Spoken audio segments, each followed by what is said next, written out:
X-Max. Now open ang knob kahit walang remote. Tapos walang ugong ang pump. Ayaw mandar. Biblink yung key indicator. So meron tayo ditong pinadala lang client na ECU ng X-Max, then receiver, then yung kanyang susian. Okay. So wala itong kasamang remote. So ang naging problema nito ay wala ata siyang fuel pump or walang ignition at hindi. Ang problema nito, nabubuksan ng susian kahit bunutin natin ito. Ayan. So kahit walang remote, nabubuksan itong receiver. So ang gagawin natin dito, retrieve code, tapos check natin ang receiver to ECU, then remote to receiver, then ignition switch na connected dito sa receiver at ECU. Okay, so ang problema natin ngayon dito, wala tayong socket para dito sa X-Max. So gagawin ko muna siya ng socket kasi yung kasama dun sa package ay para sa mga ibang motor, pero para dito sa X-Max wala pa. So gagawin ko muna siya ng socket para ma-check ko yung itong pinadala sa akin. Okay, so tabayan na lang guys yung gagawin kong tutorial. Sana may mapulot kayo dito guys na idea. Okay guys, so nating i-test itong ignition switch kasi ayon doon sa video na pinakita ng client natin, so ito ay nasususi. So ngayon hindi naman siya nasususi. Ayan o, kagaya nyan, hindi siya nasususi. So pag nakakabit sa motor o sa mga wiring, nasususi siya. Napipihit mo siya dapat kasi hindi nasususi yan. Ayan o, ayun, nasususi siya. Ayan. So anong nangyari nga dito, kaya nasususi ito, ayun, nasususi nga siya o. May problema itong pin, may pwedeng binali dyan or pinersa. Ayan siya. Pero testingin ko muna itong solenoid kasi nito, yung nasa box na to, natitesting kasi yan. Then itong isang linya, bali dalawang linya kasi papuntang receiver. Itong may white na to, yan white, ganito yung socket. So ito yung parang feedback. So pag pinipisil natin to, ito pag nakadiin tayo dito ng matagal yan yung nagpi-feedback doon sa receiver para ma-open natin ito. So sa ngayon ito wala pang receiver, susian pa lang siya, nasususi na. So bubuksan din natin ignition switch na yan. Ngayon sa pagtetest naman ng solenoid, ganito lang, 12 volts lang yan. So meron ako ditong linya na 12 volts. Ayan. So negative, positive yan. May kulay naman siya na ayan o. So yung may red yan, yung positive. So tetestigin na natin continuity. Ngayon pagkapasok ko ng wire dito at may tumunog, ibig sabihin good ang solenoid. Ayun o. Isa pa. Ayun, narinig nyo? Isa pa. So ibig sabihin, kapag pumipitik yun, good ang solenoid. So ang problema lang natin, itong safety lock nya. So hindi, ayun o, hindi ngayon naka safety. So kasi kapag ganyan ginawa natin, masisira po yung receiver niyan kapag pinilit natin na inon niya na hindi pa siya na, dapat press muna bago on. So pag pinilit mo naman to na ganon, so masisira yung receiver kasi may magrerekta. Pero sa ngayon sana hindi nasira siya. So i-repair ko muna itong ignition switch bago tayo pumunta doon sa ibang mga troubleshoot natin. So gumagana yung solenoid. Then ito tetesterin ko naman to, papakita ko sa inyo kung gumagana yung kanyang continuity. Okay guys, so doon naman tayo sa continuity, yung pinipress. So yan, nilagyan ko siya ng ayan, karayom dalawa. Then nakakabit sa atin yung ating tester. Okay. So pag pinisel ko to ng long press, so ayun, narinig nyo. Pag pinisel ko ng long press tong ito mismong ito, pipisilin ko siyang gano'n. Ayan, tayo nyo siya. Ibig sabihin, working itong isang linya. So working yung dalawang trigger, so papuntang receiver. So wala tayong problema sa mga trigger na yan. So ang hahanapin natin ngayon, bakit nasususi na mag-isa. So titingnan natin yung pin dito, baka stack up. Okay guys, so ito yung problema nya. Ayan, kaya pala siya naiikot kasi yung pin nya ito, pag tinanggal dito, ayan o, nakapasok na agad doon. Kasi yung spring sa loob masyado ng ayan o, maiksi. So ginawa ko, hinata ko muna siya konti kasi nakadiin masyado. So hinata ko siya konti para, kasi nasususi siya o. Ayan o. Kasi ito lang yung pin na tumutulak doon sa loob, ayun o, sa butas na yon. Para, ayun o, para hindi agad maisusi itong, ayun o, para nakalak agad yan, ayun o, nakalak siya. So pag wala ito, masususi mo. Ngayon, ginawa ko siya, hinata ko lang konti yung spring para lagi siyang nakatukod. Okay? Ayan siya. Ayan siya. Okay. So ngayon, tetestingin natin siya. Ayan, so pag nakakabit, ayan, di mo na siya masususi, oh. Ayan, oh. Okay, so yun na yung problema, kaya nasususi agad yung ignition switch. Okay, so ngayon, next move na tayo. Doon naman tayo sa receiver, kung paano natin siya mapapagana. So tetestingin natin kung gumagana ba yung receiver to ECU, pero retrieve muna ng code, then lalagyan natin ng remote. Okay, ayan siya, oh. So doon tayo sa next. Okay, so ganito na siya gumagana. So pag hindi naka-trigger, so hindi natin siya mapipihit. Ayan. Ayan, hindi natin mapipihit, pero lalagyan ko ng trigger. Okay, so ayan, narinig nyo siya, then mapipihit nyo na siya. Ayan, ayan. Okay, so pag nakatanggal yung trigger, hindi mo siya mapipihit. Ayan, o. Okay, so ganun lang yung safety na ignition switch. So kapag naka-encounter kayo ng ganun na sususi agad, o possible yung spring lumambot dahil uminit. Okay, so or nanikit. Ngayon, doon na tayo sa next guide o gagawin natin. So guys, so ito na yung receiver. So matapos natin gawin yung kanyang ignition switch. So ngayon naman ay ang receiver ay kailangan nating i-retrieve muna yung code para malagyan natin ng remote, para malaman natin naman kung ano may problema, kung receiver or yung ECU. Okay, o para makita natin kung ano yung dapat nating next gawin. So kailangan, meron ako ditong Smart FI2. So papakita ko sa inyo paano mag-retrieve. Ito guys, ang Smart FI2 nakakapag-retrieve siya ng original code. Hindi siya customize, kagaya ng mga dati kong vlog. So itong tools na to nakakapag-retrieve siya. So marami siyang function na pwedeng gawin. Ayan, makikita niyo sa screen. Ayan, o, solid odometer, smart case, simulation, check sensor, oscilloscope. Ayan, so marami siya, remap, ABS. So napakagandang tools. So pupunta natin ito, smart key. Ayan. So ito guys, kaganda nito, madali siyang sundan kasi may mga guide siya. Tulad yan, magre-retrieve tayo ng code, tapos magre-register tayo ng remote. So ayan, siyempre ang motor ay Yamaha. Pasok tayo sa Yamaha. Ayan. Then may nakalagay ito, list of motorcycle. Ang dami niyan guys kung ano mga motor. Ayan, o. So yung motor na to ay X-Max. So pwede naman tayo pumasok dyan sa X-Max. Pero mas mabilis, pasok na tayo sa Smart Key. Ayan, control number part. Ayan. Para diretso na tayo dun sa... Ito guys, ginagamit sa mga kabisado na. Okay. So mayroon tayong i-retrieve na mayroon pang 12 pin, mayroon pang 18 pin. So ito kasi ay lumalabas ay 12 pin siya. Ayan, 12 pin yung kanyang dito sa may socket. Ayan. So yan ang guide. So papasok lang tayo sa 12 pin. Then pasok tayo sa automatic programming. And then magre-red key tayo. So pindutin natin yung red key. Ayan. So makikita nyo yung guide. So kailangan natin ng adapter. So ito yung adapter para dyan sa pagre-retrieve Yamaha. So ito itsura nya. Then siyempre ito lang yung module na gamitin. Isasalpa ko muna dito.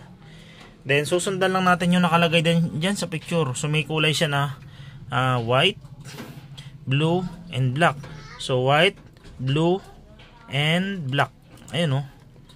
Okay, so ganun lang guys. Susundan lang natin. Tapos kung saan siya nakatusok, doon lang natin ipo-point yung mga pin na yan. Then click continue lang tayo. Okay, so ipipin out ko muna.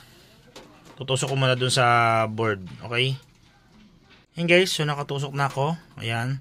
So, ang tusok ko, depende kung ano yung nakalagay doon, susundan natin. Then, i-click ko yung continue. So, click ko muna yung continue. Ayan. Then, processing data habang nakatusok tayo. Ayun. So, lumabas agad yung kanyang key ID. So, bunutin natin after natin code. So, nakalagay doon. Ayun, o. So, ECMID 614B4F. Yan yung code. So, ang katumbas niya, yung KID1, yan yung number niya, 375 652. So automatic yan yung code na pinapakita niya. Yan kagandahan kay guys, kay Smart FI, automatic ibibigay niya yung code. Okay? Then yung kanyang hex code file. Then yung kanyang serial number ng kanyang receiver. Okay, so naka-record yung ating serial number. So nakalagay yun sa ating cover. Ayan. Ay, sorry. So nakalagay yan dito. So ayan o. Ayan. So iba na pala yung cover nito. So nakalagay kasi doon B74. So tama naman B74. Then nakalagay doon ay 86265. 86265 tama. Ayan sakto pala 86265. Ayan 02. So yun guys, makikita mo yung original talaga niyang code. Then marami pa akong gagawin dito guys sa mga ganitong mga tutorial. Tabayan na lang mga next kong gagawin. So yun, ang importante na-retrieve natin yung code. Then screenshot natin. Ayan. So after natin ma-screenshot, save natin yung 375652.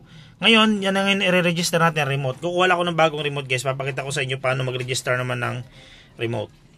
Okay guys, so ito na yung bago nating remote. Ayan, silyado pa. So yung code ng remote ay same din, B746862. Ayan, same din, B74 din siya. Okay, so wala nang problema yan kahit anong code, basta pangyama, pare-pares lang naman yan. So ito, gagawin lang natin dito, susundan natin yung kung ano yung sasabihin doon sa screen. So hindi na tayo tutusok, nakasaksak lang yung ating socket dito. So ngayon gagawin natin dito, so yung code natin ay 375652. Okay, so gagawin natin dito, lista muna natin. Okay, wait lang. Okay yon. So nilista ko yung code 375652. Ayun, so back tayo. Mahirap kasi baka makalimutan natin. Ang gagawin natin na ngayon, magre-register tayo ng remote to receiver. Okay, so back. Pupunta tayo sa special function. Ayan. Sorry. Pupunta tayo sa manual programming. Ayun. Maglalagay tayo dyan, add fob by KID, add fob by fob, or off fob. So, ito naman guys, automatic naman ito ay na-retrieve natin yung code, nakuha natin yung code. So, maglalagay tayo dyan at add fob by KID. Okay. So, yung KID natin kanina, yun yung KID natin, yung 375652. Gagawin natin yan, add. Tapos, prepare a new fob. Ayan. After completing the connection, please click continue to execute. Okay. Susundan natin siya. So, continue. Ayan. Tapos, ilalagay natin yung KID na na-retrieve natin. So, 375652. Nakagandaan guys. So, touchscreen na. 375652. So, okay lang natin. Ayan. So, nakalagay dyan. Press and hold the smart key icon on the fob. The fob light changes from blinking slowly to flashing quickly. Ayan. So, ibig sabihin nun, kapag flashing quickly, yun yung naka-on. Ayan o. Ayan. Kasi pag slow, ay low. Ayan, slow nga. Ayan o, mabagal. Off yan. Yung mabilis, yun. Yun yung naka-on. So, on lang natin yan. Then, i-continue natin. Ayan.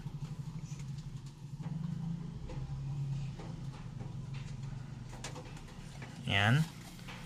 So, hintayin lang natin kung ano yung magiging next niya na step.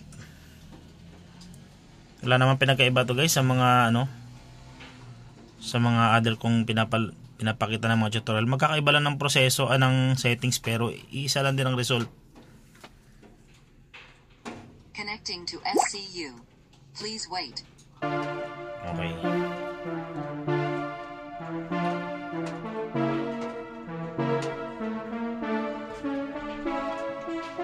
Talentadong mekaniko ang sagot sa problema ng motorsiklo mo. Maraming kaalaman at gumagawa ng mula sa puso. Suportado ng mga kaibigan niyang mga solido at tunay na nasa likod nito. Mula sa pagtuturo sa mekaniko hanggang sa pag-ayos ng mga motorsiklo, tapat at hindi pinagdadamot ang kaalaman na taglay. Nero Mekaniko. kilalang mekaniko na gumagawa ng FI motorsiklo. Nahirapan siya sa pag-troubleshoot, tumawag ng iba niyang mga mekaniko. Hindi rin napaandar ang motor, tumawag pa ng isang kilalang mekaniko. Okay, so ang natin resulta, okay hindi pa rin naayos, kaya halos masira na ang ulo. Ngayon, pag na-late ka ng pindot at hindi mo naabot, uulitin mo yung process na yun, guys. Kasi parang na-late tayo, okay natin. Ayan o. So, tingnan natin ha. Ayan o. Ibig sabihin, di ba umilaw siya kanina, na-late tayo ng pindot. So, ulitin lang natin, guys. Ayan. So, pinakita ko lang sa inyo yung... Ayan. On new fob, press and hold the smart key icon on the fob. Okay natin. So, hintayin ulit natin, guys.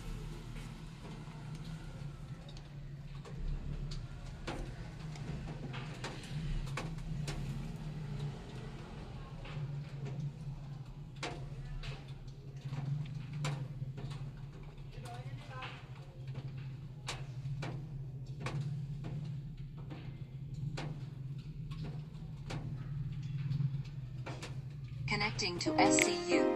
Please Gagawin ang motor ng maayos at tama. Garantisadong gawa ay pangdalubhasa. Simple lang gumalaw at hindi nandadaya. Ang customer ay masayang uuwi at aandar ang motor ay banayad. May motor ka bang nasira na lumalala?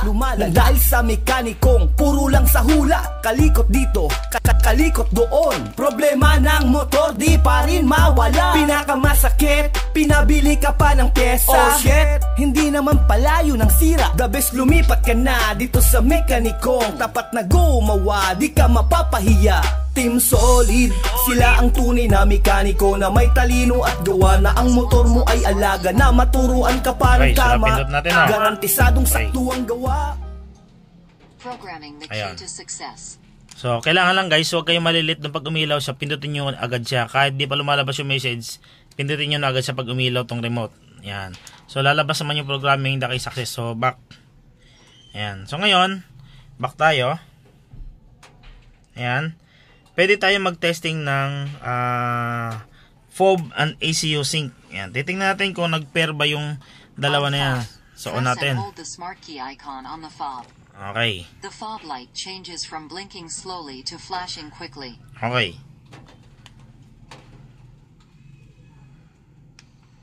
Ayan o. Blink. Fob registered with SCU. So, ibig sabihin, pag lumabas yan, naka-pair na siya. Kasi kapag nakalagay dyan X, ay hindi siya nag-pair. May problema yung remote or yung receiver. So, nag-okay naman siya. Di, ayan, good na siya. Okay. So, meron na tayong remote. Okay na receiver natin. Iti-testing naman natin yung receiver to ECU naman kung good siya. Okay? So, gamit naman yung isa nating, ayun o. Ayan, tester natin na yan. Okay? So, doon tayo sa next natin na gagawin. Okay, so, ikinalungkot kong balita na hindi ko matest yung ECU to receiver kasi hindi ko makuha yung pinakatamang pinout. So, siguro soon, magawan ko siya ng tamang pinout. Okay? So, pero ang na-sure ko lang dito na good, yung receiver to ECU. Ayan. So, ito guys, para malaman to kung good, ipapadala ko ulit to sa customer, then feedback ilalagay ko. Pagka good ang feedback, umandar, ibig sabihin, good na yung motor. So, hindi ko lang makuha yung tamang pinout nito para i-connect yung ECU to receiver. Kasi hindi pa ako nakapagbukas ng harness ng XMAX. Siguro soon bibili ako ng wire harness. Pero yan, gumagana yung ating remote. Ayan. Ayan. Ay, ano ko muna. Silent mode. Ay, naka-silent kasi eh.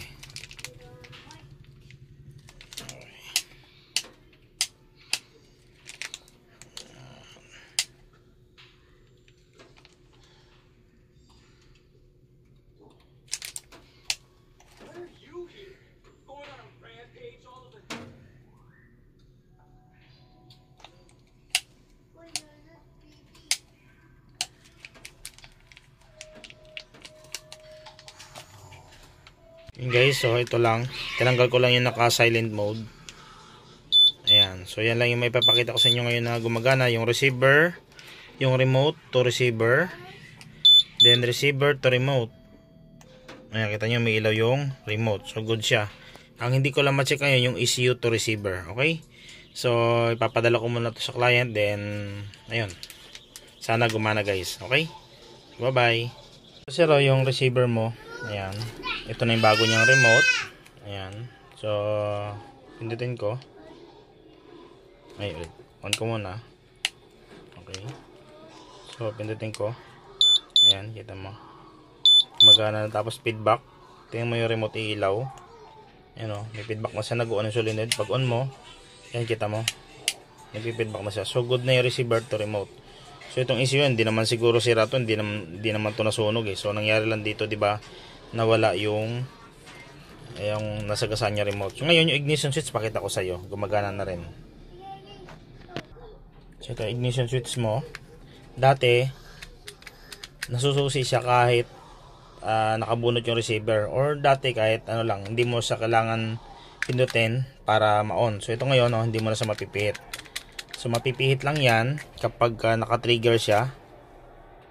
Ayan, lalagyan ko ng trigger. Okay. Ayun, narinig mo, pumitik. Ibig sabihin, gumagana yung trigger. So ma-on mo na siya, oh. Ayan, oh. Ayan, oh.